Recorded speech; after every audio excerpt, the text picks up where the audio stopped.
Karomah Aba Anom Suryalaya. Bayangan wajah Aba Anom membuat seorang pemuda bertaubat dari hobi melacur.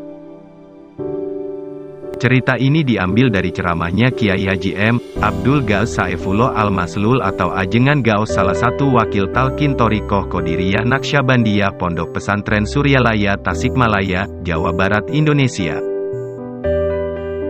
Diceritakan ada seorang pemuda yang hobinya melacur. Pemuda tersebut berniat untuk berhenti dari perbuatannya yang tercela.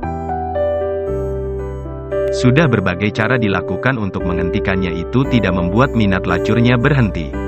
Padahal, pelaksanaan amalan ibadah yang super ketat, atas petunjuk dari para kiai yang pernah dikunjungi dari berbagai daerah pun belum berhasil.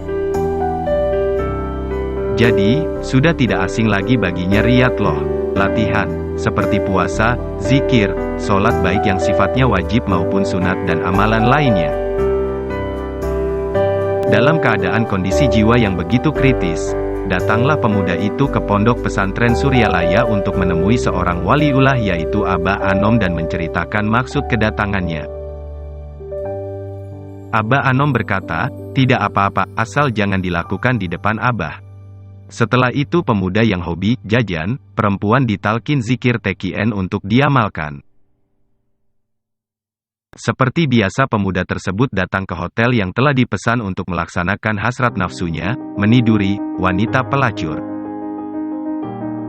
Setelah siap-siap semuanya, terbesit dalam jiwanya akan bayangan wajah Aba Anom, asal jangan di hadapan Abah. Pemuda itu terkejut dan gelisah, dengan segera meninggalkan hotel. Gagallah keinginan nafsunya. Di hari yang lain, pemuda itu datang lagi ke hotel untuk melaksanakan hasrat nafsunya yang tidak terbendung. Namun, di saat detik-detik akan melaksanakan maksiatnya muncul wajah Aba Anom. "Tidak apa-apa, asal jangan di hadapan Abah." Pemuda itu kembali mengurungkan niatnya dan kembali pulang. Kejadian itu terus terulang, selalu melihat bayangan wajah Aba Anom di saat-saat akan melakukan maksiat dengan pelacur. Akhirnya, dengan kejadian itu pemuda tersebut menghentikan dari hobinya melacur untuk selamanya dan menjadi pengamal Thariqah Qadiriyah Naqsyabandiyah. Sesungguhnya kejadian itu suatu anugerah dari Allah untuk hamba yang dicintai dengan perantara mursyid sebagai pilihannya. Subhanallah. Bayangan wajah mursyid itu adalah sebagai burhana robihi, cahaya tanda dari Allah, yang membawa berkah terhadap pemuda tersebut. Kita teringat akan kisah salah satu utusan Allah yaitu Nabi Yusuf AS, yang ditolong Allah ketika akan terjadi maksiat dengan Siti Zulaikha. Dalam Al-Quran Surat Yusuf ayat 24, sesungguhnya wanita itu telah bermaksud melakukan perbuatan itu dengan Yusuf, dan Yusuf pun bermaksud melakukan pula dengan wanita itu, Zulaikha, andai kata tidak melihat burhana robihi yaitu tanda dari Tuhannya. Demikianlah agar kami memalingkan daripadanya kemungkaran dan kekejian. Sesungguhnya Yusuf itu termasuk hamba-hamba kami yang terpilih.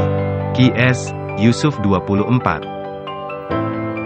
Dalam ayat ini terdapat perkataan Allah, burhana rabihi. Menurut perkataan Imam Ibnu Katsir dalam tafsir Ibnu Katsir, Juz 2 474, adapun maksud burhana rabihi, yang terlihat oleh Yusuf, maka terdapat beberapa pendapat. Menurut sahabat Abdullah bin Abbas, Sa'id, Mujahid, Sa'id bin Jubair, Muhammad bin Sirin, Hasan, Qatadah, Ibnu Soleh, Delohah, Muhammad bin Ishaq dan lain-lain, yakni Yusuf melihat bayangan ayahnya, Yakub, rupanya, bentuknya seakan-akan ayahnya marah-marah. Menurut sebagian riwayat memukul dada Yusuf. Al-Aufi berpendapat dari Ibnu Abbas, maksud perkataan itu ialah Yusuf teringat kepada bayangan wajah suami Zulaikha yaitu Raja Kitfir yang seolah-olah ada di rumah dan mengetahui apa yang akan diperbuat Yusuf. Demikian juga Muhammad bin Ishaq berpendapat yang sama. Tafsir Ibnu Katsir, 2 474. Subhanallah.